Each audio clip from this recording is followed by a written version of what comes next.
I get the feeling quite strongly that you don't believe Diddy. I don't think you believe a word of it. Seems like he got a whole bunch of power on him, like absolute power. I honestly did not care whether I lived or died.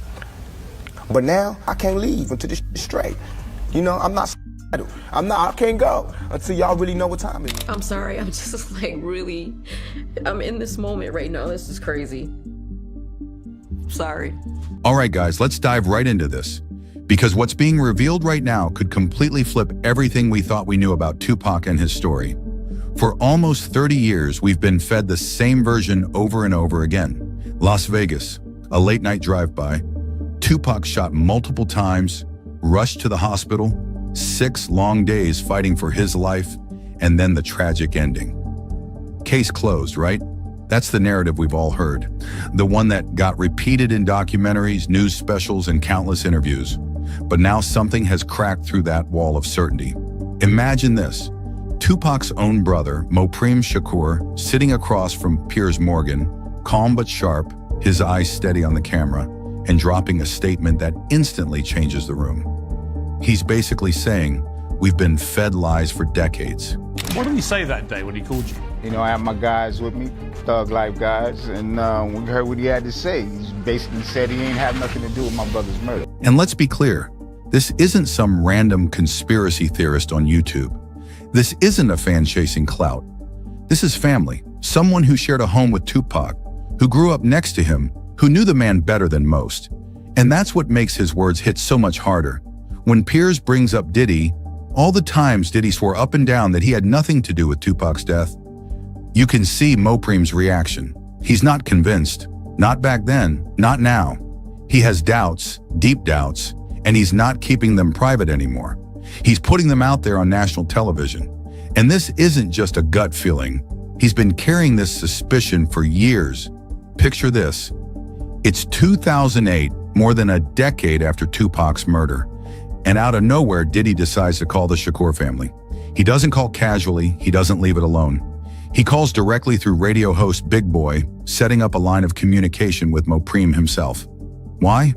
Because rumors were swirling everywhere. The streets were talking, whispers were getting louder, and Diddy, who claimed he was innocent, suddenly felt the need to explain himself. Now think about that for a second. Innocent men don't usually pick up the phone years later to reassure the victim's family that they didn't do it.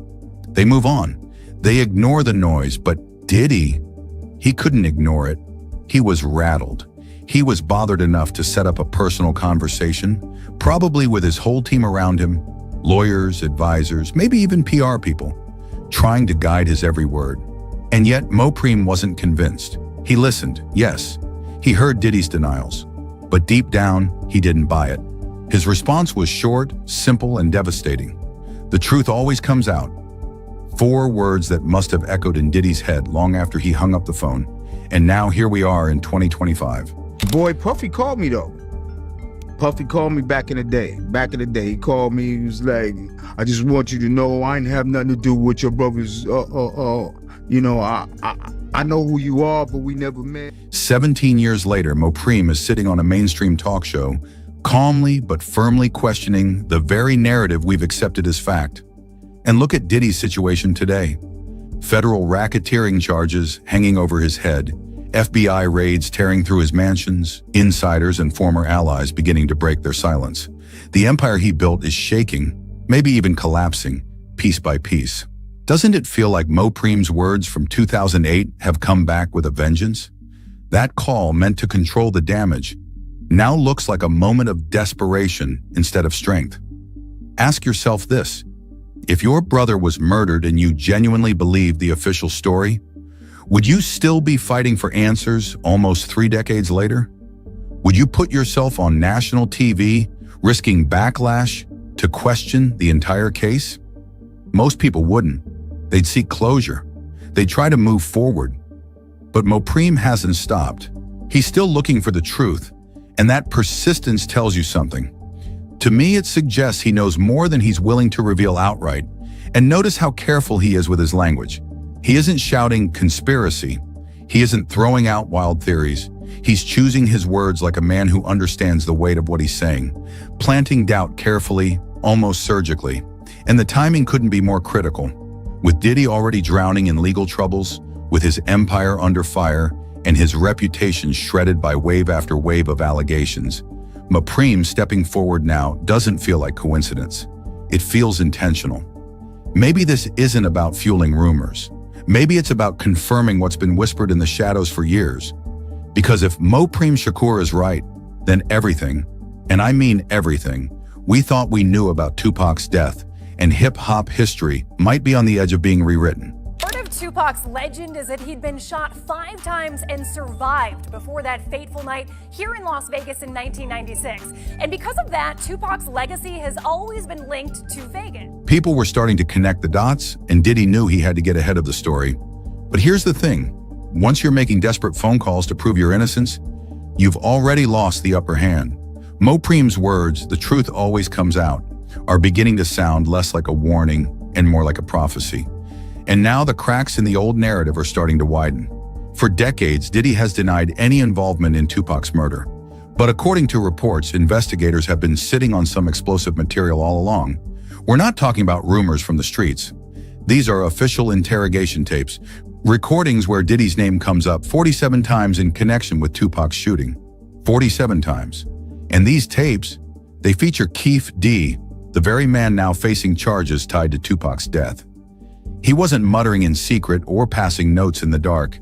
He sat in a federal office, across from agents, with recorders running, and allegedly laid out in detail how Diddy offered millions for both Tupac and Suge Knight's heads. One chilling line that keeps appearing in the files. Now think about this. Why would prosecutors hold on to these tapes for decades if they didn't see value in them? Why would Keefe D's statements be considered credible enough to charge him based on his own confessions if there wasn't substance there?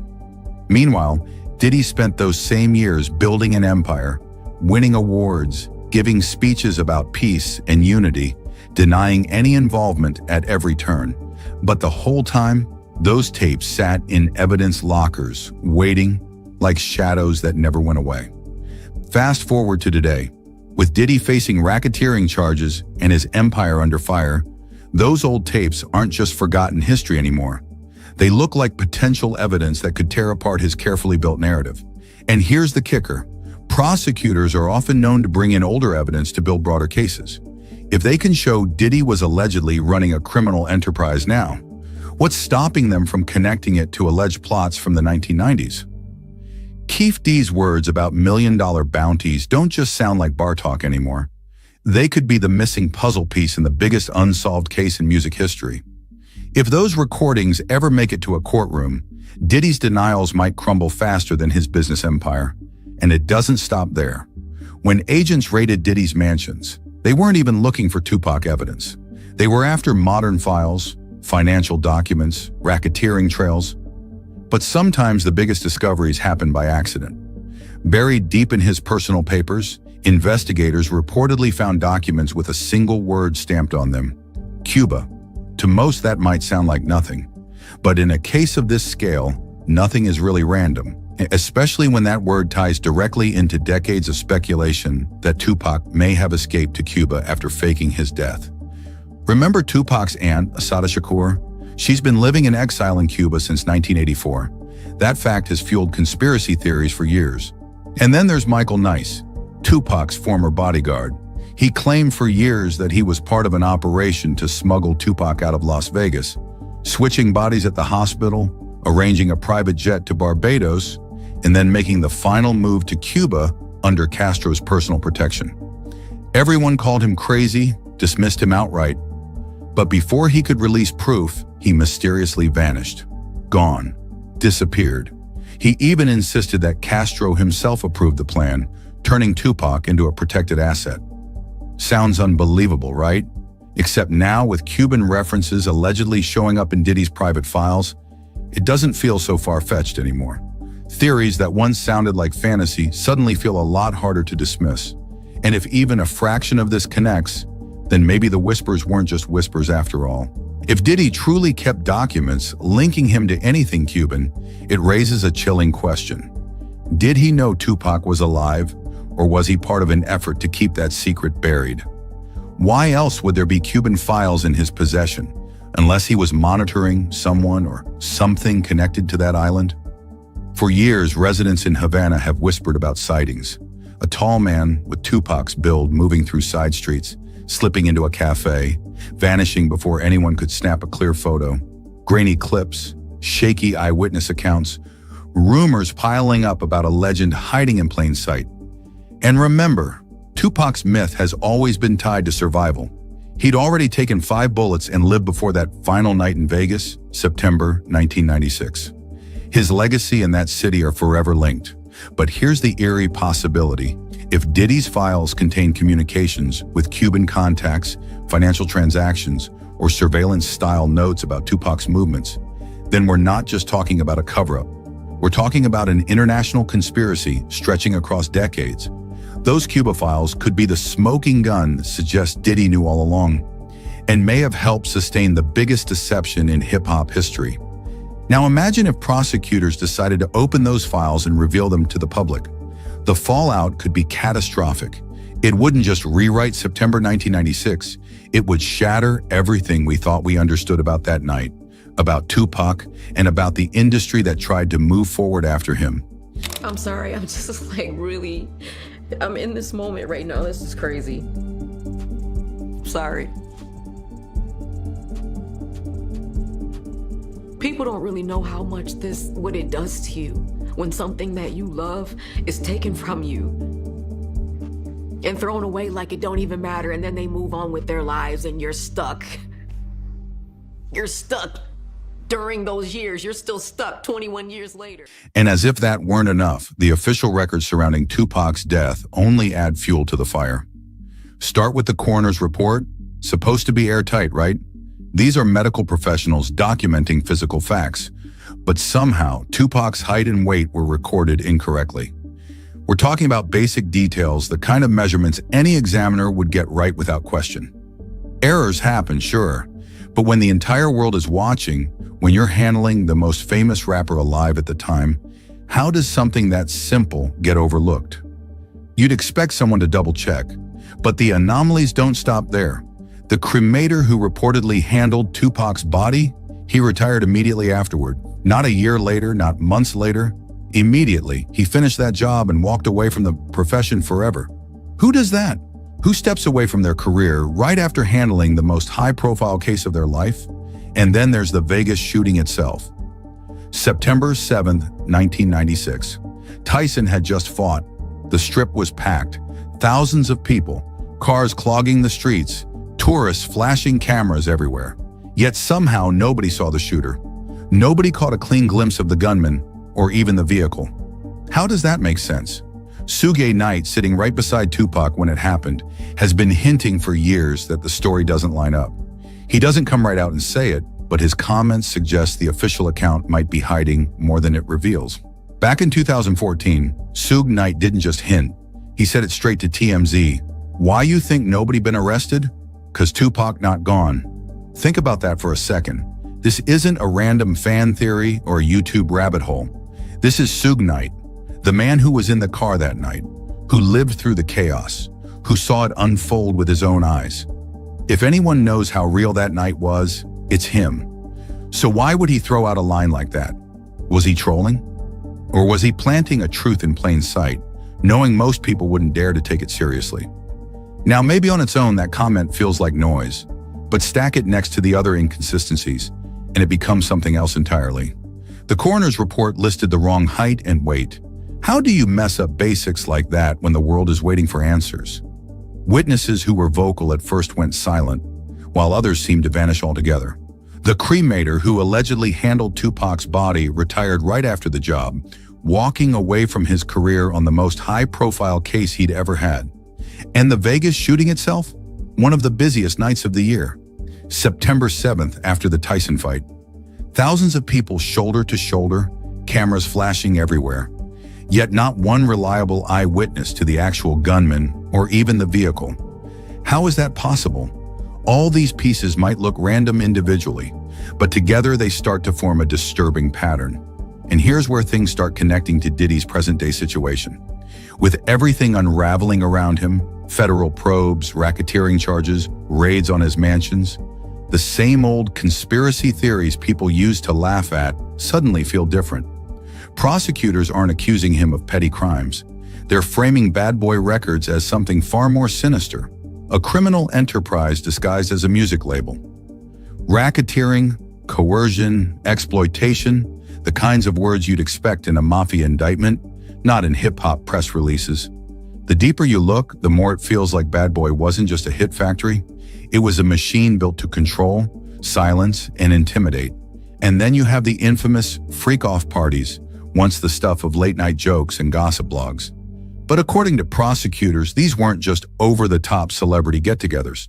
They were allegedly staged marathons where people were pushed into humiliating situations, filmed without real choice, and later blackmailed. Imagine the psychology of that. One of the most powerful men in music holding compromising footage, ready to use it against anyone who crossed him. Speak out? You'd pay the price. Try to resist? You'd regret it. That's how control works, through fear, leverage, and silence. And if this is what was happening in the 2000s and 2010s, when the internet and media scrutiny were far stronger, ask yourself, what could he have gotten away with in the 1990s, when the spotlight was dimmer and the rules were looser? Former insiders describe a world where saying no to Diddy simply wasn't an option, where favors turned into debts, and debts could spiral into dangerous territory, where people who tried to resist suddenly changed their stories, withdrew their statements, or disappeared from view. Doesn't that sound familiar? Because it mirrors what happened around Tupac's case. Evidence that went missing, witnesses who went silent. A case that should have been solved with multiple leads but somehow stalled for decades. The same shadows of intimidation, silence, and missing pieces that prosecutors are now painting as part of Diddy's empire in later years seem to echo back to that night in Las Vegas. So you have to wonder, if the same playbook was running, then as it allegedly was later, was Tupac's death just another part of a much bigger operation? Or was the confusion, the silence, and the missing evidence not incompetence at all, but the result of deliberate control? Either way, when you connect the dots, the parallels are hard to ignore. And now with Diddy's empire crumbling in real time, all the old unanswered questions don't just come back, they demand new answers. And now here we are, with federal agents combing through every inch of Diddy's empire using modern tools, high-tech surveillance, and resources that seem endless. And what are they finding? Missing witnesses in present-day cases. Victim number 3 has reportedly vanished, gone without a trace, unreachable even to her own attorney. Now pause for a second. If people can disappear in 2025 under the watch of federal protection, security systems, and non-stop media attention, then what does that say about 1996? Back then, when the industry was wilder, when Diddy's operation was younger and more desperate to dominate hip-hop at any cost, how easy would it have been for witnesses to go missing, for evidence to get buried, for the truth to be pushed aside? Think about it. Maybe the Vegas investigation wasn't sloppy at all. Maybe it was sabotaged. Sabotaged by people with money, with reach, with dangerous connections. Because if Tupac really did fake his death and escape to Cuba, and let's be clear, we're not saying he did, but if he did, that's not the kind of stunt you pull off with a few friends and a getaway car. That takes serious coordination, allies, financial backers, international contacts, the kind of infrastructure that spans multiple countries and involves people in high places. Picture the 1990s, Cuba under Fidel Castro, a leader openly defying America, allegedly harboring fugitives, proudly protecting those who oppose the US government. And let's not forget, Tupac's own aunt, Assata Shakur, was already living in Cuban exile since 1984 after escaping a US prison. So the precedent was there. If Cuba could protect her, why not Tupac? But here's the catch. Protection like that doesn't come free. The DGI, Cuba's intelligence agency, doesn't casually safeguard international celebrities. There'd have to be something in it for them. Propaganda value? Information exchange? Political leverage? Maybe even financial agreements. Now layer Diddy into this picture. If those so-called Cuban files really exist, and if they suggest he had knowledge, or worse, involvement, then we're not just talking about covering up a murder. We're looking at something way bigger, a multinational effort that required silence across hospitals, coroners, law enforcement, airport security, immigration systems, even government offices. Think about the sheer number of people who would have had to keep their mouths shut for nearly 30 years: nurses, doctors, police, airline staff, Cuban officials, intelligence operatives, and none of them talked? Not one. That kind of silence doesn't hold unless the stakes are life and death. And ask yourself, what kind of resources, what kind of influence keeps that level of silence intact? If Diddy was even partially aware of or connected to these networks, then he wasn't just protecting himself. He was helping maintain a narrative so powerful it reshaped music history. Because the story of Tupac's death isn't just about one man, it's about an entire generation, about the legacy of hip-hop, about who held the power and who was silenced. So what if the Cuba files aren't just evidence of survival? What if they're evidence of something bigger? An international conspiracy involving intelligence agencies, criminal organizations, and industry titans. Imagine prosecutors opening those files in court and pulling back the curtain on nearly 3 decades of secrecy. That wouldn't just be the biggest revelation in hip-hop. It would be one of the most shocking scandals in modern history, blurring the lines between entertainment, crime, and geopolitics. And if that moment comes, if those files see the light of day, the fallout won't just hit Diddy. It'll hit everyone connected, everyone who helped keep the silence, everyone who built their success on a story that might not be true. So I'll leave you with this. Do you honestly believe the official version, the neat little case closed story we've been told for almost 30 years? Or do you think there's more?